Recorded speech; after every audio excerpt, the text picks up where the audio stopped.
informasi yang didapatkan tribunjateng.com, kejadian itu terjadi di toko emas Rama di Jalan Diponegoro, Brebes, Rabu, tanggal 30 Juni tahun 2021 kemarin.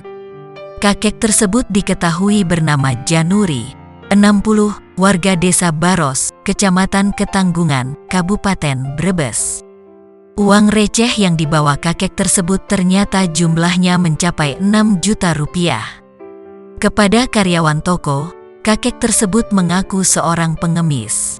Pemilik toko emas Rama, Henki, 40, membenarkan bahwa ada seorang kakek yang membeli emas dengan uang receh sebanyak 2 karung. Kakek tersebut datang ke tokonya agak siang. Menurut Henki, sepengakuan si kakek, dia sempat ditolak di beberapa toko emas di wilayah Jalan Diponegoro, Brebes. Dia ditolak di 2 toko emas lain. Kemudian setelah itu, dia datang ke toko emas Rama.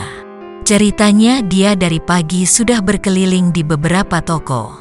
Dia itu mengakunya pengemis. Menurut pengakuannya, dia ditolak di beberapa toko di Ketanggungan. Setelah toko saya buka, dia masuk. Ya, kami layani, kata Henki saat dihubungi tribunjateng.com, Kamis, tanggal 1 Juli tahun 2021.